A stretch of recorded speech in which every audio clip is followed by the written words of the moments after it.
23장을 우리 함께 읽었는데요. 지금 우리가 살펴보고 있는 이 욥기는 고난의 문제를 지금 다루고 있는데요. 그중에서 특별히 의인의 고난에 대해서 말씀해주고 있습니다. 의인의 고난이라고 하는 것은 다른 말로 표현하면 의인이 당하는 고난인데요.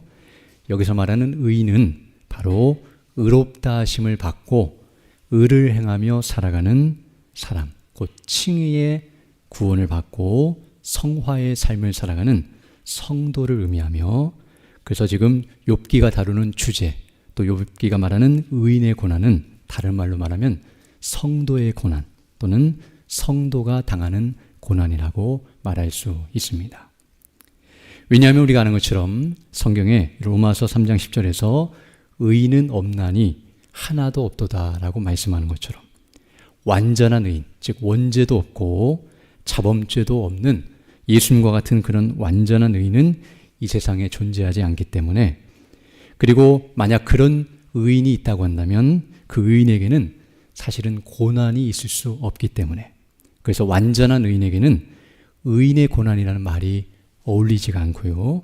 그런 의인에게는 의인의 형통만 있습니다. 그러므로 지금 욥기에서 다루는 의인의 고난은 그런 의인의 고난이 아니라 바로 성도들이 받는 고난이라는 것을 우리에게 말해주고 있습니다. 그래서 성경에서 의인이라고 말하면, 우리가 항상 말씀을 통해 듣지만 성경에서 의인이라는 표현은 그런 완전한 의인이 아니라 의롭다 하심을 받은, 구원받은 하나님의 백성들, 곧 성도들을 가리키는 표현인데요. 그래서 그 의인의 고난은 바로 이런 성도들이 받게 되는 그런 고난이라는 것을 우리에게 말해주고 있습니다. 그래서 우리가 아는 것처럼 성도들은 죽은 다음에는 이제 완전히 성화가 되어서, 즉 점도 없고 흠도 없는, 하나님 보실 때에 완전히 의로운 영화로운 상태가 되기 때문에 그때는 이제 고난이 전혀 없는 형통의 상태, 즉 천국의 영광과 그리고 의인의 형통만을 누리는 그런 상태에 있게 되지만, 그러나 의인이라 할지라도, 즉 성도라 할지라도 이 세상에서는 고난을 당하는 일, 즉 의인의 고난이 있다는 사실을 우리는 알아야 합니다.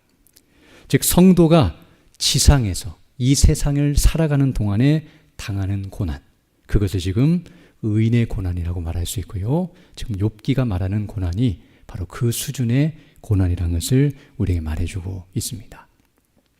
그럼 어떤 면에서 지금 욥기를 살펴보면서 계속 의인이 당하는 고난에 대해서 말을 할 때에도 그것은 바로 성도를 가리키는 표현이며, 바로 우리가 당하는 고난이라는 것을 인식해야 하며, 바로 우리가 이 세상에서 당하게 되는 고난을 지금 말하고 있음을 우리가 알아야 합니다. 그리고 이렇게 의인이 당하는 고난, 즉 의인의 고난에는 두 종류가 있는데요. 하나는 뭐냐면 의인이 죄를 범하여 당하는 고난, 즉 징계 차원에서 당하는 고난이고요. 우리가 아는 것처럼 성도라 할지라도 육신의 본성을 가지고 있고 또 허물과 죄를 범할 수밖에 없는 인생들이기 때문에 이 세상을 사는 동안 성도도 죄를 범하여 하나님께 징계 차원에서 고난을 당하는 그런 의인의 고난이 있고요. 또 다른 차원에서는 그렇게 죄를 범치 아니하고 의를 행하며 살아가지만 당하는 고난, 그게 바로 욥이 당하는 고난입니다. 욥은 지금 의를 행하고 바르게 행하고 있지만 고난을 당하고 있는데요. 죄를 범한 것이 아님에도 불구하고 당하는 이런 종류의 고난이 있다는 사실을 우리에게 말해주고 있습니다. 즉 지금 욥기는 고난에는 두 종류가 있는데요. 악인이 받는 고난, 그 불신자가 받는 고난인데요. 불신자가 당하는 고난이 아니라 의인, 곧 성도가 당하는 고난을 말해주고 있으며, 특별히 성도가 당하는 고난도 두 종류인데요. 하나는 죄를 범하여 징계 차원에서 받는 고난이 있고, 지금 욥처럼 의를 행하면서 당하는 고난이 있는데요. 그 둘 중에서 뒤에 후자인 의를 행하며 당하는 고난에 대해서 우리에게 말해주고 있다는 것을 알게 됩니다. 그런데 이런 고난 가운데서, 즉 의인이 당하는 고난 가운데서 가장 견디기 힘든 고난이 있다고 한다면 바로 죄를 범하여 당하는 고난이 아니라 의를 행하며 당하는 고난이라는 사실을 알게 됩니다. 왜냐하면 죄를 범하여 성도가 고난을 당하게 되면 죄를 범했기 때문에 당연히 고난을 당한다는 사실을 인식하게 되고, 그리고 그 죄를 회개하면서 회복시켜달라고 은혜를 간구하는 대로 나아가게 됩니다. 그런데 앞서 말한 것처럼 욥처럼 의를 행하면서 고난을 당하게 되면 이때에는 원인도 알 수가 없고 해결책도 찾기가 힘들기 때문에 굉장히 어려운 그런 난제라는 것을 알게 됩니다. 즉 자기가 잘못한 것도 없는데 고난을 당하게 되면 앞서 말한 것처럼 잘못했으면 그 죄를 회개할 텐데 회개할 것도 없어 보이고, 그리고 내가 왜 이런 고난을 당하는가, 앞에 말한 것처럼 죄를 범했다면 당해도 마땅한데 내가 그 정도로 잘못한 게 없는데, 욥처럼 이렇게 바르게 살아가는데 고난을 당했다고 생각하니까 억울한 마음이 들어올 수 있습니다. 그래서 이제 오늘 이 시간에는 오늘 본문을 중심으로 해서 이제 이러한 식의 의인의 고난에 대해서 이제 집중적으로 우리가 살펴보길 원하는데요. 성령께서 역사하셔서 그 하나님의 선하신 뜻이 무엇인지를 온전히 깨닫게 하시고 또 그 은혜를 따라서 믿음으로 살아가게 하시기를 소망합니다. 자, 그렇다면 먼저 이제 오늘 본문 1절부터 7절을 보게 되면 이제 이렇게 말씀해 주고 있는데요. 오늘 본문도 이제 욥이 친구들을 향하여 하는 말인데요. 여기서도 욥은 지금 자신이 의인의 고난을 당하고 있는데 이것이 너무나 힘들고 고통스럽다는 사실을 한 번 더 말하고 있습니다. 우리가 아는 것처럼 욥은 말할 때마다 계속해서 나는 지금 의로운데 고난을 당하고 있고 나는 지금 의인의 고난 중에서도 의로운 상태에서 당하는 고난이라고 계속 말하면서 이 고난이 너무나 힘들고 어렵다라고 반복적으로 강조하여 말하고 있음을 알게 됩니다.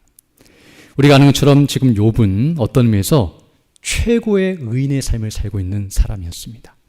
의인의 삶을 사는 사람들이 많이 있었지만 물론 다 훌륭하지만 욥은 우리가 아는 것처럼 욥기에서 보는 것처럼 하나님께서 인정하시고 그리고 사탄도 인정할 정도의 의인이었다는 것을 알게 됩니다. 욥은 하나님께서 이 욥처럼 경건하고 정직한 자를 본 적이 없다라고 말할 정도로, 사탄도 이 사람이 의롭지 못하다고 말하지 않고 의로운데 고난을 주시면 그때서야 그 의를 포기할 겁니다라고 말하는 것처럼 의롭다는 것을 사탄도 인정하고 있다는 사실을 우리가 이미 앞서 살펴본 바 있습니다. 이처럼 어떤 의미에서 의인 중에서도 최고의 의인, 이렇게 의로운 삶을 살고 있음에도 불구하고 그가 당한 고난은, 의인이 당하는 수많은 고난들이 있는데요, 그 중에서 최고의 수준의 고난을 당하고 있다는 것을 보게 됩니다. 즉 욥은 어떤 의미에서 최고의 의인이었음에도 불구하고 최악의 고난을 당하고 있습니다. 즉 어떤 의미에서 악인이 당해야 마땅한 고난, 악인도 이런 고난은 안 당하는데요, 악인이 당할 수밖에 없을 정도로 여겨질 만한 최고치의 고난을 의인이, 그것도 가장 높은 수준의 의인이 당하고 있다는 사실을 우리에게 보여줍니다. 그래서 지금 욥이 어찌할 바를 몰라 답답해하고 있는데요, 물론 의인이라 할지라도 고난을 당할 수 있고 내가 아무리 의로워도 고난을 당할 수 있다는 것을 인정하지만 이 정도 수준에서 당하는 것이 마땅한 것인가? 그리고 왜 하나님이 이런 고난을 나에게 허락하시는가? 도대체 내가 어떻게 해야 이 고난에서 벗어날 수 있는가? 그리고 내가 어떻게 하기를 원하시는가? 여러 가지 생각이 복잡했을 것입니다. 그래서 이 일로 인해서 마음이 답답하고 그리고 이제 자기가 어떻게 해야 하는지, 이 고난 가운데서 어떻게 반응해야 하는지 알려달라고 지금 하나님께 간구하고 있다는 것을 알 수 있습니다. 그래서 오늘 본문 1절부터 7절까지의 내용이 바로 그 사실을 말하고 있는데요, 이렇게 말하고 있습니다. 욥이 대답하여 이르되 오늘 또 내게 반항하는 마음과 근심이 있나니 내가 받는 재앙이 탄식보다 무거움이라 라고 말하고 있습니다. 지금 자기가 지금 고난을 당하고 있는데 그 재앙이 탄식보다 더 무겁다. 즉 내가 왜 당하는지 이유도 알지 못한 채 더 큰 고난을 당하고 있어서 탄식조차도 나오지 않는다. 그래서 말할 수 없는 고통 가운데 있다는 것을 말하고 있습니다. 그래서 3절에 말하기를 내가 어찌하면 하나님을 발견하고 그의 처소로 나아가랴. 즉 이런 고난을 당하면서 너무 답답해서 하나님께 가서 이 마음을 표현하고 싶고 그리고 하나님의 대답을 듣고 싶다. 물론 이 말은 하나님께 따져서 묻고 싶다는 말이 아니라 지금 이런 일이 왜 일어나는지, 도대체 내가 어떻게 이 고난을 감당하는 것이 하나님이 원하시는 뜻인지를 가르쳐 달라고 지금 하나님 앞에 애원하고 있는 모습이라는 것을 알게 됩니다. 그래서 4절 보게 되면 어찌하면 그 앞에서 내가 호소하며 변론할 말을 내 입에 지우고 내게 대답하시는 말씀을 내가 알며 내게 이르시는 것을 내가 깨달으랴. 그가 큰 권능을 가지고 6절입니다. 나와 더불어 다투시겠느냐? 아니로다. 도리어 내 말을 들으시리라. 거기서는 정직한 자가 그와 변론할 수 있은즉 내가 심판자에게서 영원히 벗어나리라 라고 말하고 있습니다. 즉 계속해서 욥은 내가 의로운데 정직한데 왜 이런 고난이 주어지는지 알지 못하겠고 하나님께 가서 왜 이런 고난이 나에게 주어지는지 묻고 싶고 그리고 거기에 대해서 내가 어떻게 행하기를 원하시는지를 알려달라고 요청하고 싶다라고 말하고 있습니다. 그런데 오늘 본문을 보게 되면 지금 욥이 이런 말을 할 수밖에 없는 상황이라는 것을 우리가 알게 되는데요. 이미 여러 시간에 걸쳐 살펴본 것처럼 지금 욥은 엄청난 고난을 당하고 있다는 것을 알게 됩니다. 우리가 흔히 생각하는 일반적인 수준의 고난이 아니라 앞에서 말씀드린 것처럼 의인이 당할 수 있는 고난 가운데 최악의 고난을 당하고 있습니다. 즉 욥은 2중, 3중으로 고난을 당하고 있는데요. 우리가 아는 것처럼 고난 자체만 보더라도 엄청난 고통이라는 것을 알게 됩니다. 즉 재산을 다 잃어버렸고 자식을 다 잃어버렸고 그리고 건강을 다 잃어버렸습니다. 일반적인 사람은 이 중에 일부만 잃어버리거나 시간적으로 순차적으로 잃어버리는데요. 욥은 모든 것을 한순간에 다 잃어버렸습니다. 이렇게 고난을 당한 것 그 자체만 보더라도 엄청난 고난입니다. 그런데 이것보다 더 큰 고난이 있는데요. 그것은 무엇이냐면 바로 이런 고난을 당하는 이유를 알 수 없다는 것입니다. 그래서 그 이유와 원인과 해결책을 알 수 없어서 지금 욥은 더 고통스러워하고 있습니다. 일반적으로 고난을 당하면 고난 때문에 힘든데요. 욥은 고난뿐만 아니라 고난 자체에 대해서 이해할 수 없어 더 고통스러워하고 있습니다. 그리고 여기에 또 한 번 3중으로 또 하나 고통이 주어지고 있는데 그것은 무엇이냐면 이렇게 고난을 당하는데 그 고난에 대한 다른 사람들의 오해 때문에 더 고통스럽다는 것을 우리에게 말해주고 있습니다. 제가 앞에서 우리가 살펴본 것처럼 친구들이 계속해서 욥을 향하여 네가 지금 이런 고난을 당하는 것은 죄 때문이다. 죄를 범하였기 때문이다라고 그를 죄인 취급하면서 그 고난의 원인이 욥에게 있고 욥이 잘못하여 고난을 당한다는 식으로 말하고 있는 것이었기 때문입니다. 즉 한마디로 말해서 욥은 고난을 당해서 힘든데 그 고난을 이해할 수 없어서 힘들고 더 나아가 사람들이 고난을 오해하고 있어서 더 힘들다는 사실을 알게 됩니다. 쉽게 말하면 우리가 어떤 사고를 당해서 어려움을 당했는데 그 사고 당한 것도 힘든데 그 사고를 당한 이유가 무엇인지 몰라서 답답할 뿐만 아니라 옆에 있는 사람들이 정말 우리가 잘못해서 사고를 당한 것처럼 그렇게 수군거리고 비난하고 조롱할 때 더 큰 고통을 느끼게 된다는 것. 즉 1차, 2차, 3차 피해로 이어져 가고 있는 모습을 우리에게 보여주고 있습니다. 근데 욥은 이런 고난뿐만 아니라 더 큰 문제가 있는데요. 그것은 무엇이냐면 바로 이런 고난은 있지만 여기에 위로가 전혀 없다는 사실입니다.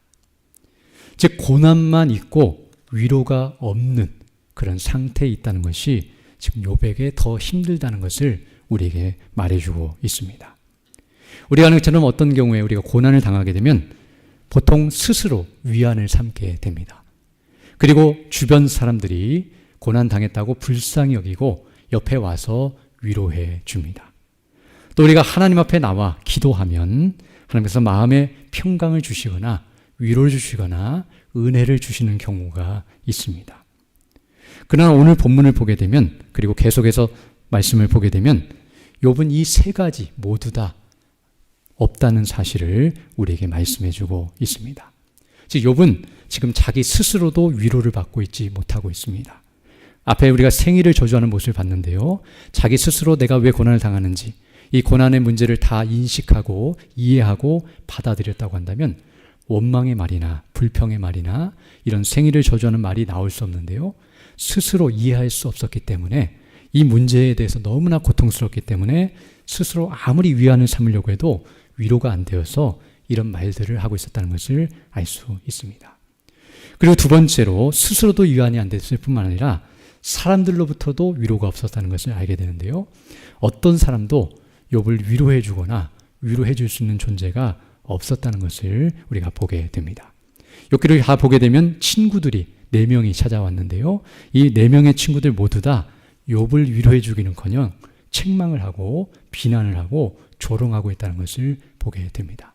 단 한 명도 욥을 위로해 주고 그를 온전케 해주고 있는 사람이 없습니다.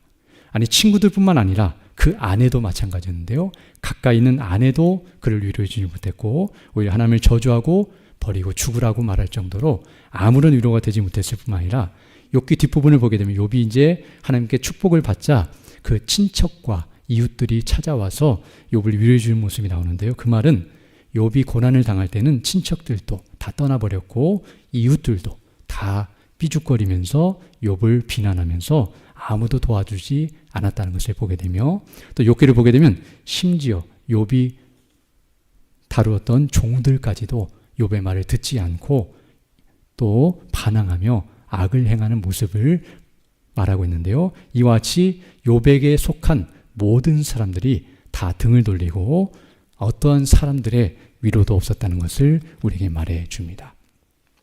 그런데 더 심각한 것이 있는데요. 그것은 무엇이냐면 바로 하나님께로부터도 위로가 없다는 사실입니다. 즉 욥은 지금 삼중고를 겪고 있는데요. 스스로도 위로가 안 되고 사람들로부터도 위로가 없고 더 중요한 것은 하나님께로부터도 전혀 위로가 없다는 사실입니다. 그걸 말해주는 것이 바로 오늘 본문 8절로 9절입니다.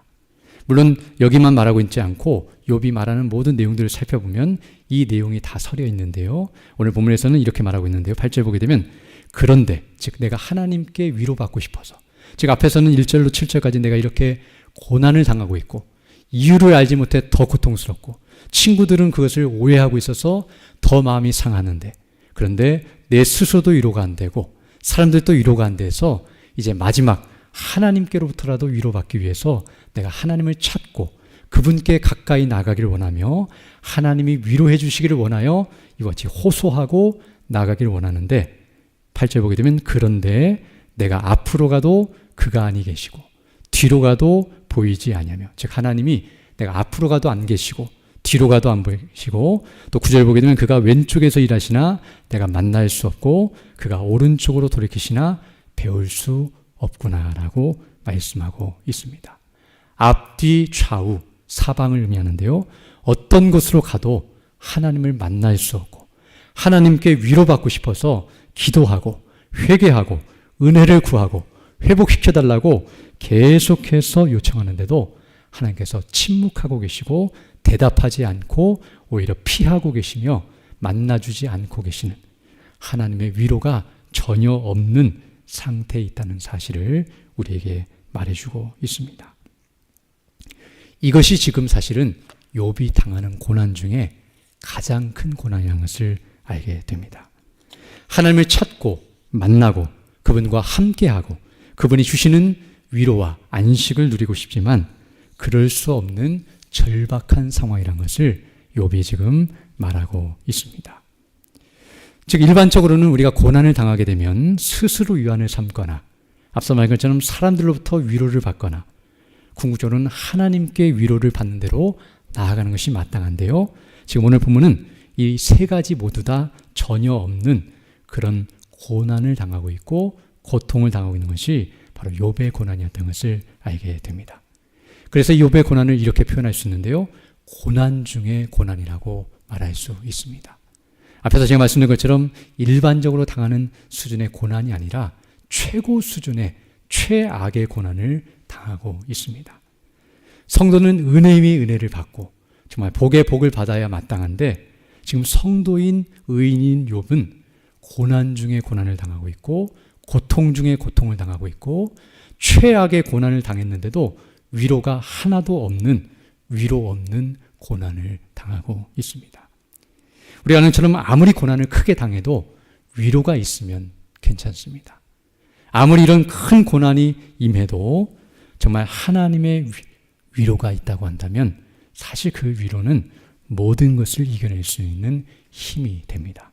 우리가 앞에서 말한 것처럼 스스로의 위로나 사람들의 위로를 다 합쳐도 하나님의 위로를 능가할 수 없습니다. 그리고 다른 위로가 다 없어도, 아무도 위로하지 않아도, 그리고 위로할 조건과 환경이 없어도 하나님께서 위로하시면 그것만으로 충분합니다. 그런데 이것이 없다는 것, 그것은 가장 큰 고난과 가장 큰 고통이라는 것을 알게 됩니다. 왜냐하면 하나님의 위로가 없는 고난이 바로 지옥의 비참이기 때문입니다. 지옥은 물 한 방울의 은혜도 허락되지 않는, 하나님께로부터 고난만 주어지고 위로는 단 하나도 주어지지 않는 하나님의 위로가 전혀 없는 곳이 바로 지옥인데요. 지금 욥이 그런 수준의 고난을 당하고 있다는 것을 알게 됩니다.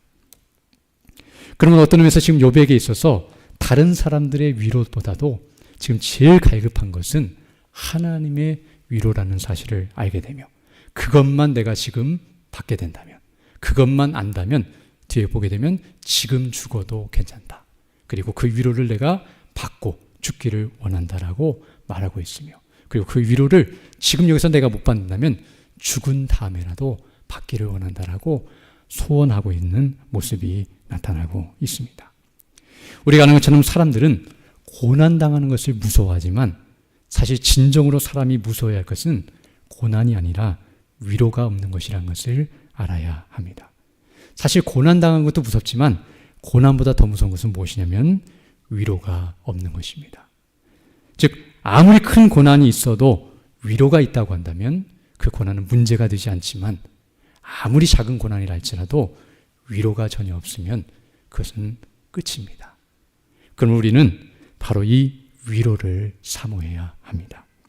우리가 아무리 고난 중에 있다 할지라도, 지금 성도들이 고난을 당하고 여러 가지 어려운 가운데 있을 수 있는데요.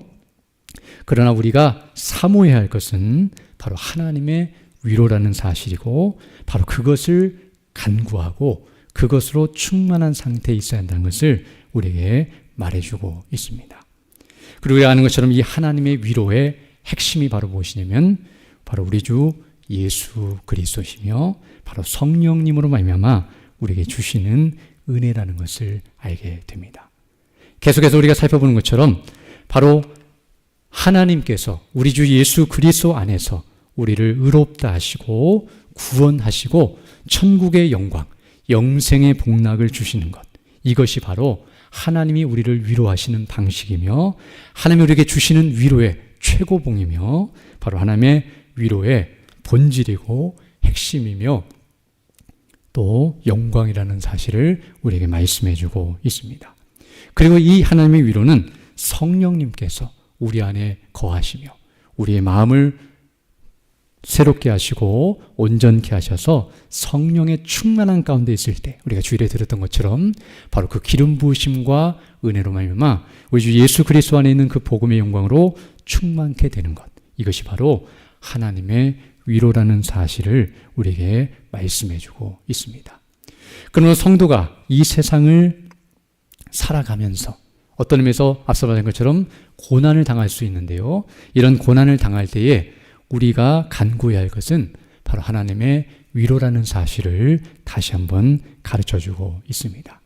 그러면 성도가 기도할 때 기도할 것은 고난을 없게 해달라고, 내가 고난을 당하지 않게 해달라고 기도하는 것보다는 사실은 위로를 더하여 달라고, 고난 당했을 때에도 위로를 허락해 주셔서 고난을 능히 이겨낼 수 있도록 은혜를 베풀어 달라고 간구하는 것이 합당한 기도라는 것을 알 수 있습니다. 왜냐하면 고난은 피할 수 없고 고난은 당할 수밖에 없기 때문에 그 고난을 없애달라는 기도가 아니라 고난을 이겨낼 수 있는 하늘의 위로와 영광을 간구하는 것이 성도의 기도의 핵심이고 또 바른 기도라는 것을 우리가 알 수 있습니다.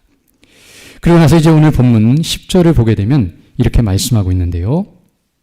욥은 이렇게 앞서 말씀한 것처럼 고난을 당했고, 그리고 그 고난 가운데서도 어떠한 위로도 받고 있지 못하는 정말 최고로 절박한 상황 속에 있지만, 즉 극심한 고난과 고통 중에 있지만, 그러나 욥은 결코 믿음의 끈을 놓지 않고 있으며 소망의 줄을 붙잡고 일어서고 있는 모습을 우리에게 말씀해주고 있습니다.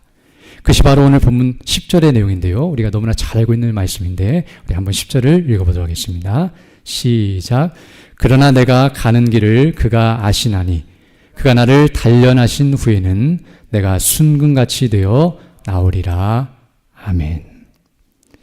앞에서 말한 것처럼 이런 고통 중에 있어서 욥이 계속해서 하나님 앞에 부르짖고 있었다고 한다면 이제 이 뒤에 나오는 말은 원망과 불평과 그리고 잘못된 말이 터져 나와야 마땅한데 욥은 끝까지 그 입을 지키고 있고 그리고 입술로 범죄치 않으려고 애를 쓰고 있으며 오히려 입술로 신앙을 고백하고 있다는 사실을 우리에게 말씀해주고 있습니다.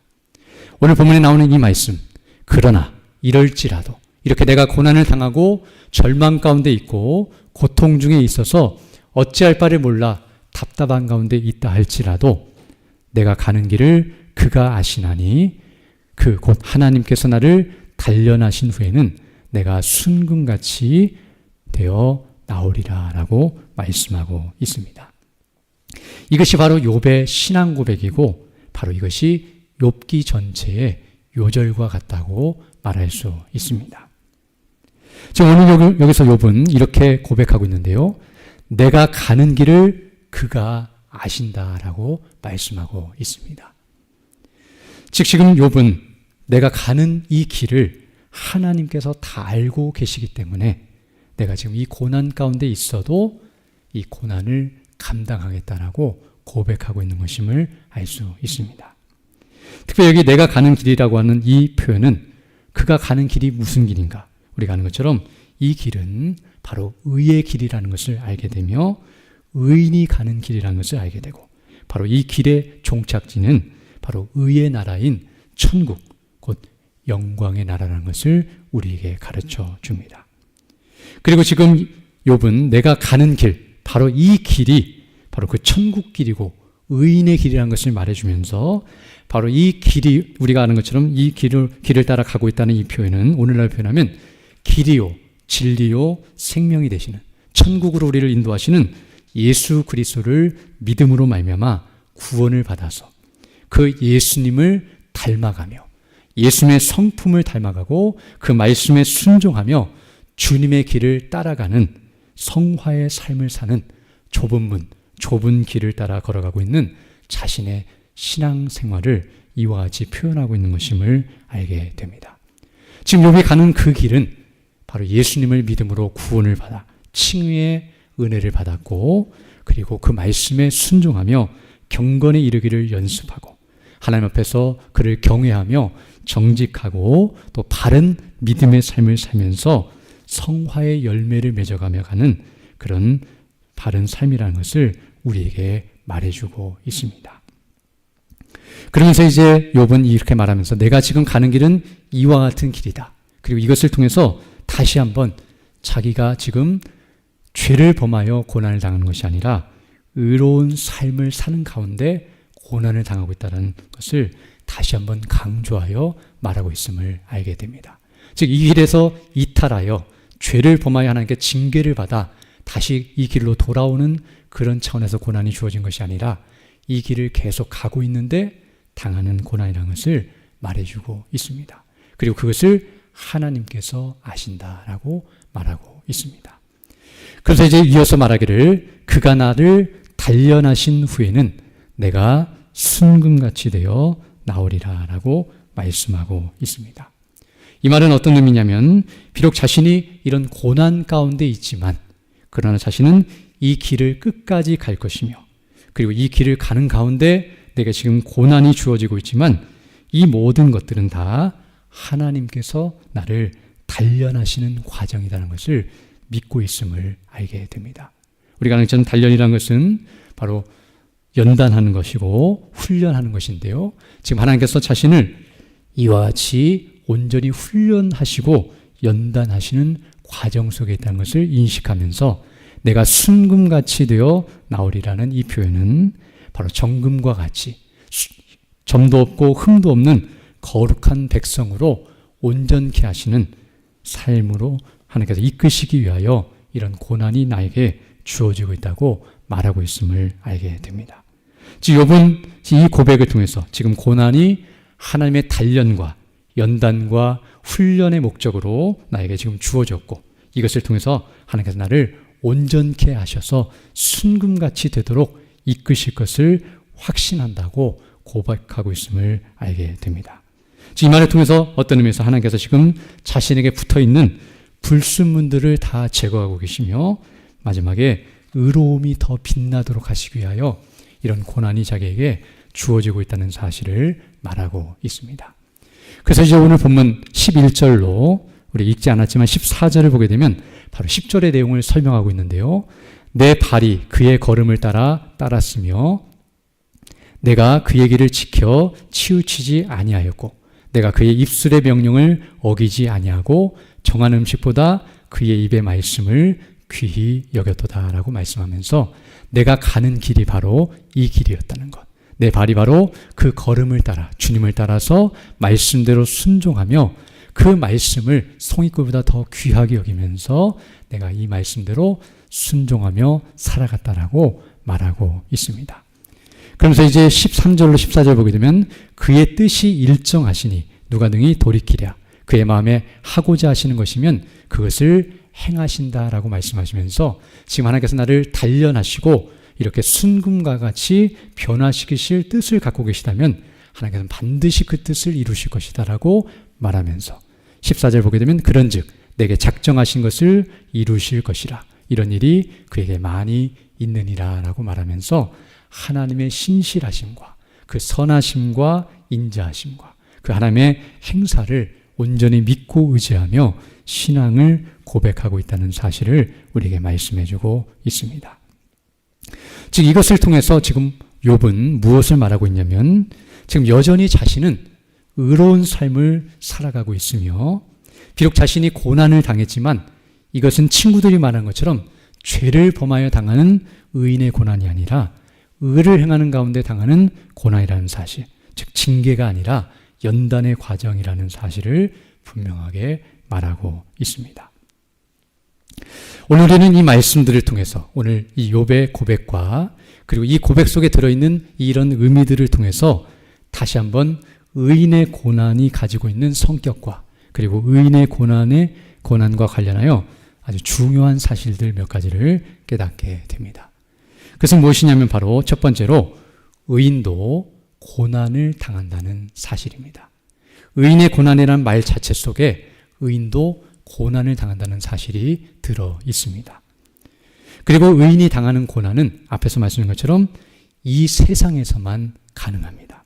즉 지상에서 살아가는 동안만 당합니다. 왜냐하면 의인은 이제 죽은 다음에는 절대로 고난을 당할 수 없기 때문입니다.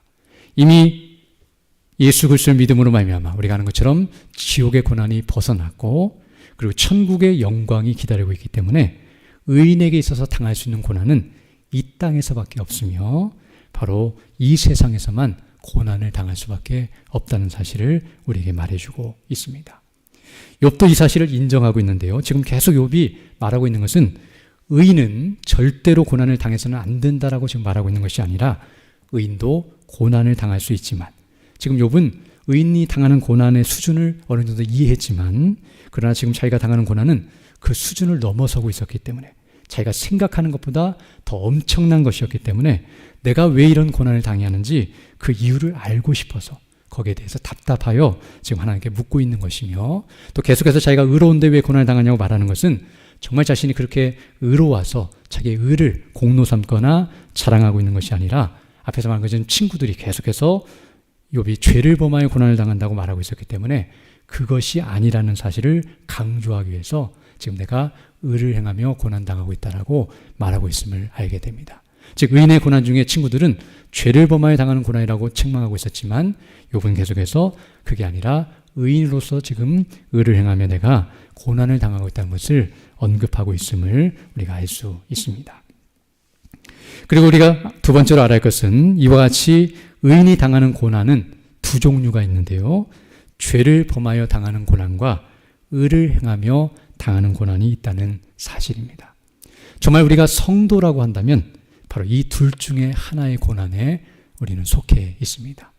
그리고 성도라고 한다면 사실은 이 두 가지 고난 중에서 의를 행하며 당하는 고난을 당해야지 죄를 범하며 당하는 고난을 당하는 것은 합당치 못하고 또 온전치 못한 고난이라는 것을 우리가 알 수 있습니다.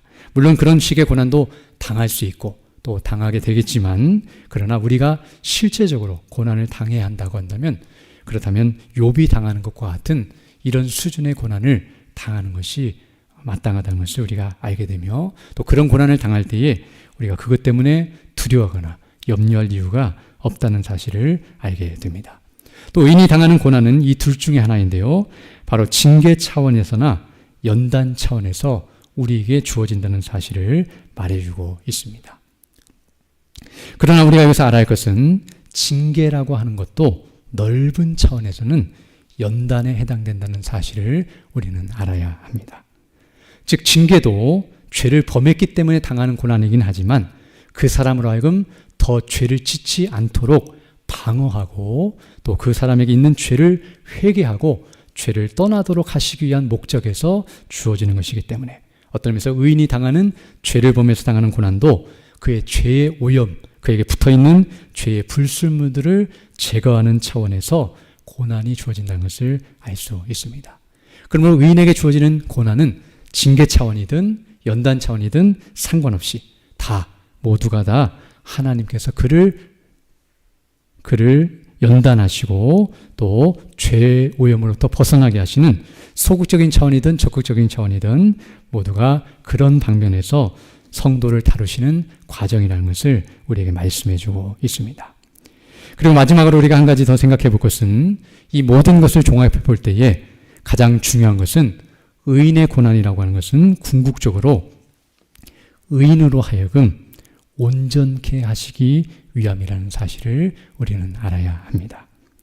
제가 앞에서 말했던 것처럼 의인이 고난을 당하는 것, 이 모든 것들은 궁극적으로는 의로움과 의를 위해서 당하는 고난이라는 것을 우리에게 말해주고 있습니다. 즉 한마디로 말하면 의인이 당하는 고난의 목적, 그리고 그 결과는 무엇이냐면 바로 성화입니다. 즉 하나님께서 우리를 의롭게 하시고 거룩하게 하시고 온전케 하시기 위한 방편과 목적에서 하나님께서 성도들에게 고난을 허락하시고 또 고난을 부여하신다는 사실을 우리에게 말씀해주고 있습니다. 그러므로 앞에서 계속해서 말씀드린 것처럼 의인, 곧 성도가 이 땅에서 고난을 당하는 것은 어떤 면에서는 이미 영원한 비참과 고난의 본질인 지옥의 형벌에서 벗어났고, 또 영원한 형통과 영광의 핵심인 천국의 영생의 복을 받은 자이기 때문에 어떠한 고난도 의인은 받을 이유가 없지만, 이 지상을 살아가면서 성도가 고난을 당하는 이유는 딱 한 가지, 성화를 위한 것이라는 것을 우리에게 가르쳐주고 있습니다. 다른 말로 표현하면 의인이기 때문에 당하는 것입니다. 의인이기 때문에 의인으로서 합당한 삶을 살아가도록 인도하시기 위하여 하나님께서 의인들에게 고난을 허락하신다는 사실을 우리에게 말해주고 있습니다. 이제 다음에 더 그 부분을 구체적으로 더 살펴보려고 하는데요, 오늘은 바로 이 의인의 고난을 당하는 것은 바로 하나님의 선하신 뜻 안에서 우리를 거룩하게 하시고 온전케 하셔서 의인이라고 하는 신분을 갖고 있지만, 칭의를 받아서, 그러나 실제적으로 성품적으로 정말로 의인으로서의 삶을 살아가도록 하기 위해서 이런저런 방편을 통해 우리를 연단하시고 고난을 부여하셔서 실제적으로 의인의 삶을 살아가도록 이끄신다는 사실을 우리에게 말해주고 있습니다. 그러면 우리는 이렇게 알아야 하는데요, 성도가 고난을 당할 때에 우리가 생각해야 할 것은 바로 이것들을 기억하면서 계속해서 그리스도의 의를 주목하고 또 그것을 온전히 붙들고 나아가야 한다는 사실을 다시 한번 깨닫게 됩니다. 즉 우리가 예수 그리스도의 의를 힘입어 의롭다 하심을 받았고, 우리가 항상 듣는 복음의 말씀이지만 바로 예수를 믿음으로 말미암아 우리가 하나님 나라의 백성이 되었고, 그 나라의 신분을 얻었으며 시민권을 얻었으며 바로 하나님의 자녀가 되었다는 이 신분의식을 항상 우리가 의식하고 있어야 합니다. 다른 말로 하면 고난을 당할 때 내가 의인이라는 사실을 점검하고 확인하고 바로 그 예수 그리스도의 의를 붙잡는 대로 나아가고 그것을 온전히 의지하면서 이 고난을 감당해낸 사실을 말해주고 있습니다. 더 나아가서 성령님을 의지해야 하는데요. 바로 성령의 충만함과 은혜를 받아서 성령의 열매가 바로 성화인 것처럼 이런 고난을 당할 때에 내가 이 고난 때문에 망가지거나 죄를 범하거나 악을 행하는 대로 가는 것이 아니라 도리어 예수 그리스도를 닮아가고 내 성품이 더 변화되고 온전케 되어서 하나님의 의를 행하는 대로 나가도록 이끌어 달라고 성령님을 온전히 의지하며 그 은혜를 사모하며 나아가는 것이 합당함을 우리에게 가르쳐주고 있습니다. 우리가 아는 것처럼 성도가 고난을 당하는 것은 하나님께서 우리를 죽이고자 함이 아니라 살리시고자 함이며 아니 이미 살려내셨기 때문에 우리를 더 온전히 생명력 있게 하시고 산자로서 더 합당한 깨끗한 옷을 입고 이 지상생애를 살아가도록 이끄시고 마지막 날 천국에서 바로 그 영광을 누릴 자들로서 이 땅에서 성화의 삶을 살아가도록 이끄시는 과정이라는 것을 알게 되며 어떤 의미에서 성도가 성화를 이룰 것이기 때문에 고난이 주어진다는 것을 알 수 있습니다. 만약 성도가 믿음이 없고 성도가 아니라 사람이 믿음이 없고 생명이 없고 이런 구원을 받은 사람이 아니라고 한다면 아무리 고난이 주어져도 그 사람은 변화될 수 없고 그리고 이렇게 정금같이 나올 수 없다는 것을 알게 됩니다. 왜냐하면 금이 없으면 불순물을 제거할 필요도 없고요. 그리고 불순물을 제거했을 때 금이 나와야 하는 것처럼 하나님의 목적은 불순물을 제거하는 것이지 바로 우리의 본질을 제거하는 것이 아니라는 것을 우리가 기억하면서 우리가 구원받은 사람이기 때문에 바로 하나님께서 의인에게 이런 고난을 허락하시고 그 고난을 통하여서 그 사람이 의인임을 드러내시고 의롭다 하심을 받은 자임을 더 온전케 하시며 그리고 하나님의 은혜와 영광을 더 주목하도록 이끄신다는 사실을 우리에게 말씀해주고 있습니다. 그래서 욥기를 보게 되면 마지막 부분에서 욥이 이런 고난을 다 경험한 후에 마지막에는 내가 그동안 귀로만 주님을 듣기만 했었으나 이제 눈으로 보게 되었다라고 말씀하는 것처럼 그가 여러 가지 면에서 온전히 성화가 되고 성숙하여 하나님의 영광으로 충만케 되는 역사가 있게 되는데요. 바로 이것이 의인에게 주어지는 고난의 목적이고 바로 그것을 통해서 하나님께서 영광을 받으신다는 것을 우리에게 말씀해 주고 있습니다. 그럼 우리가 이 사실을 다시 한번 기억하면서 고난을 통해서 더 예수 그리스도께로 가까이 나아가며 성령님을 더 의지하는 대로 나아가서 오히려 그리스도를 닮아가고 성령의 충만함 가운데 거하여 그 고난을 바르게 잘 감당하고 더 온전한 자로 세워져서 하나님 맡기신 사명을 바르게 잘 감당 나가도록 은혜 베풀어 달라고 간구하며 살아가는 우리 모두 되기를 간절히 소망합니다. 함께 기도드리겠습니다. 걸어가시고 자비로우신 아버지 하나님 감사를 드립니다. 오늘도 하나님의 은혜 가운데 귀한 말씀을 통하여 하나님께서 우리에게 고난을 부여하시고 허락하시는 이유와 목적이 무엇인지를 다시 한번 깨닫게 하심을 감사드립니다.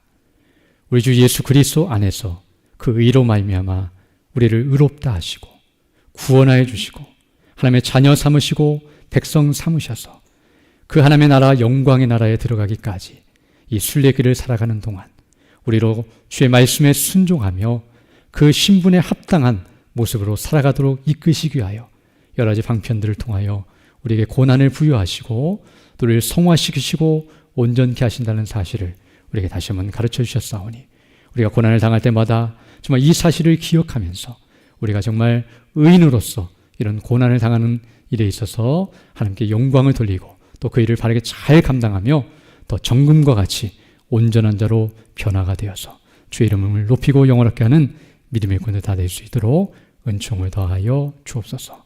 우리 주 예수님 이름으로 기도드립니다. 아멘. 우리 찬송가 451장 함께 찬양드리겠습니다.